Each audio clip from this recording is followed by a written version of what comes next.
detik-detik final kuda walkout was one for me tuh. Jangan lupa like, share, dan subscribe channel Syiar Islam.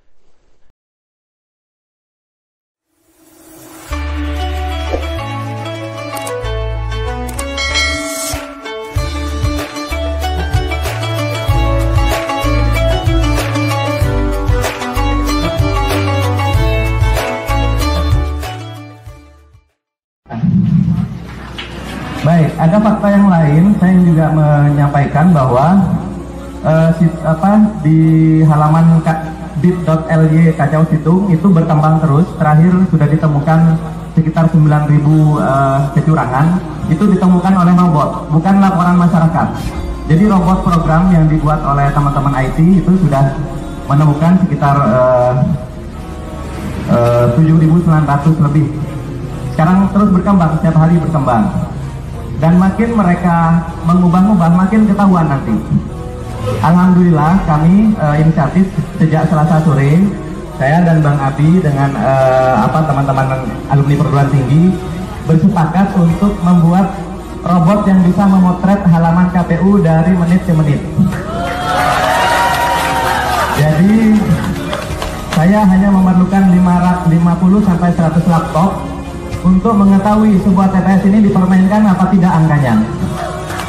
Jadi saya mungkin ada KPU atau perwakilan yang ada hadir di sini, tolong jangan dimainkan lagi. Jangan yang sudah curang dibenerin, kemudian diubah lagi, dilaporkan di sini dibenerin, tapi nanti curangnya dipindah ke yang lain.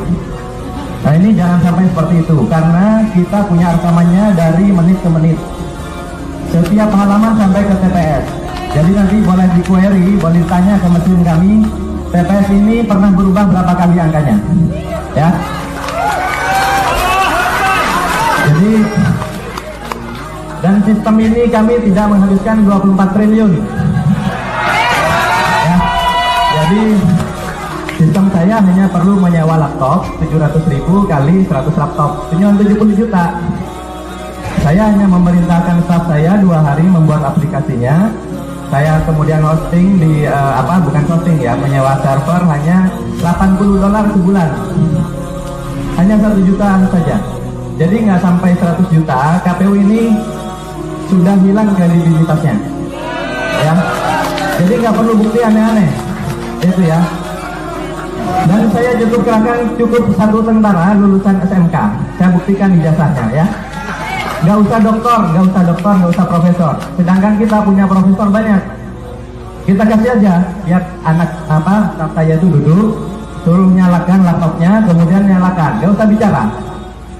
Nanti setiap orang bisa query nanya di mana saja kecurangan itu, gitu ya. Itu fakta-fakta yang harus kita lawan, gitu ya. Karena kejanggalan ini terlalu banyak. Kalau salah entry, Bapak Ibu sekalian beli tiket, salah entry nomor KTP saja tidak bisa masuk ya. Nama Bapak ditukar, ditaruh di nomor KTP, nomor KTP-nya di nama Bapak atau nama Ibu ya. Kira-kira bisa pesan tiket atau tidak? Baik. Kalau Bapak Ibu transfer uang dari handphone Bapak Ibu sekalian, berapa kali memasukkan PIN? Minimal 2 kali, gitu ya. Ada yang harus membaca token dulu, ada yang terima SMS dulu, ada juga yang hanya password dan konfirmasi PIN ya di awal pada saat membuka. Tapi apakah di sistem KPU itu terjadi? Dengan gejala seperti sekarang terlihat, dipastikan itu tidak ada. Padahal itu adalah standar keamanan yang standar sekali, yang paling rendah. Sedangkan kita bisa melihat komposisi server dan sebagainya yang ada di KPU itu sekarang itu bagaimana akses door-nya, kemudian ada log orang yang keluar masuk di situ, username password yang didaftarkan itu apakah passwordnya dikirim lewat handphone atau dikirim lewat printout atau apa, gitu ya. Apakah ketika terima password harus langsung diubah setelah login pertama kali? Nah itu kan harus diperiksa semua. Oleh karena itu kami mengusulkan dengan kejadian yang sangat janggal ini, selain IT audit KPU secara teknologi, tapi kita juga perlu mengaudit orang-orangnya, ya. IT audit itu selain servernya, programnya, itu juga orangnya.